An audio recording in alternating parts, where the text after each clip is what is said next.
मित्रों, आज के वीडियो में मैं आपको अंडरग्राउंड डीआई पाइप लेइंग के जहाँ पर ब्लैक कॉटन सॉइल हो वहाँ पर डीआई पाइप का लेइंग के लिए क्या सावधानी बरतना चाहिए, इसी के बारे में जानकारी दे रहा हूँ।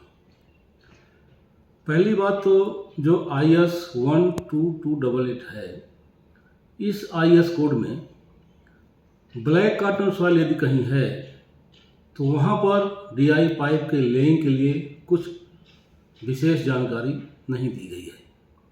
इसके लिए ब्लैक कॉटन सॉइल जहाँ पर है उसके लिए कोई स्पेशल जानकारी उसमें नहीं दी गई है। तो इसके लिए मैं आपको बता दूं कि जो किसी भी प्रोजेक्ट का, वाटर पाइपलाइन प्रोजेक्ट का कॉन्ट्रैक्ट एग्रीमेंट होता है, अगर उस प्रोजेक्ट में किसी क्षेत्र में ब्लैक कॉटन सॉइल है तो उसमें कॉन्ट्रैक्ट एग्रीमेंट में ये जानकारी दी जाती है कि वहाँ पर पाइप लेइंग के लिए क्या ट्रीटमेंट करना, सॉइल में कितना कवर रखना है। तो सबसे पहली बात क्या है कि जो डीआई पाइपलाइन के ऊपर बैक फिलिंग आती है, जो कवर आता है, उसमें जनरली 0.9 मीटर, 1 मीटर या 1.2 मीटर तक का कवर रहता है। लेकिन यदि ब्लैक कॉटन सॉइल है और वहाँ पर हमें अंडरग्राउंड पाइप का लेइंग करना है तो उस कवर को पाइप के टॉप से ऊपर जो बैक फिलिंग करते हैं उसकी जो डेप्थ है हम 1.5 मीटर तक बढ़ा सकते हैं, और जो ट्रेंच की डेप्थ है उसी के हिसाब से हमें ट्रेंच की डेप्थ बढ़ाना पड़ेगा। ट्रेंच की विड्थ तो जो IS कोड में दिया गया है, ट्रेंच की विड्थ आपको उसी के हिसाब से रखना है।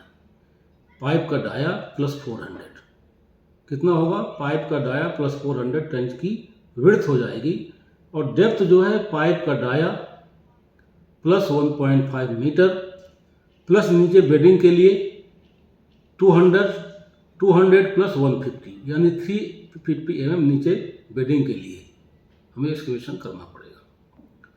तो सबसे पहले तो हम उसका एक्सकेवेशन का डेप्थ बढ़ाएंगे, इतना डेप्थ बढ़ाएंगे कि पाइप के ऊपर जो कवर है 1.5 मीटर तक आ जाए। ब्लैक कॉटन सॉइल में क्या होता है कि उसके पार्टिकल में स्वेलिंग ज़्यादा होती है। ब्लैक कॉटन सॉइल के पार्टिकल के अंदर पानी एब्जॉर्ब होता है और उसके पार्टिकल जो है स्वेल हो जाते हैं, और स्वेल होने के बाद जो उसकी स्ट्रेंथ बहुत कम हो जाती है। इसलिए ऐसे सॉइल के लिए उसमें ट्रीटमेंट करना पड़ता है या उसको रिमूव करना पड़ता है।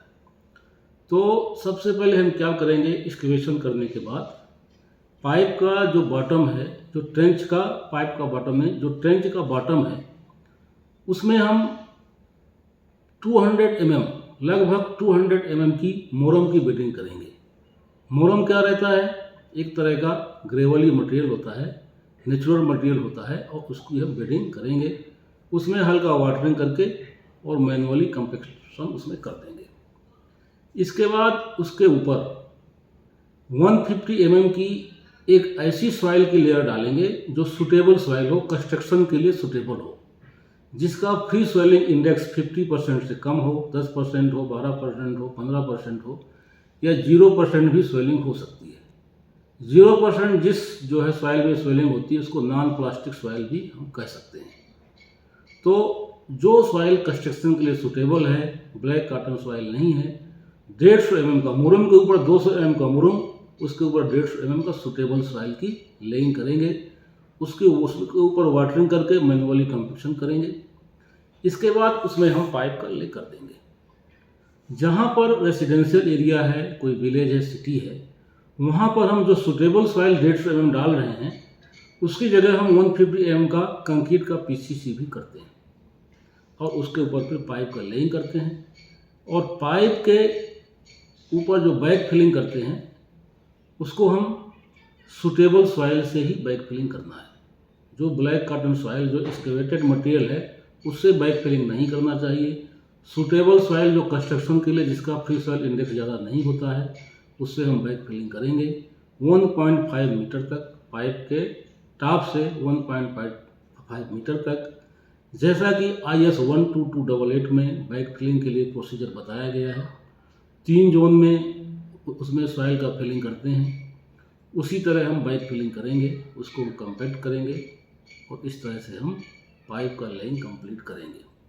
तो मित्रों, आज के वीडियो में मैंने आपको DI पाइप के लेइंग के लिए ब्लैक कॉटन सॉइल में, जहाँ पर ब्लैक सॉइल हो, ऐसे फील्ड में, ऐसे ग्राउंड में हम किस तरह से लेइंग करें, इसके बारे में बहुत ही महत्वपूर्ण जानकारी दी है। यदि अभी तक आपने चैनल को सब्सक्राइब नहीं किया तो कृपया सब्सक्राइब कर लें, चैनल को लाइक करें और कमेंट के माध्यम से अपने सुझाव ज़रूर दें। धन्यवाद।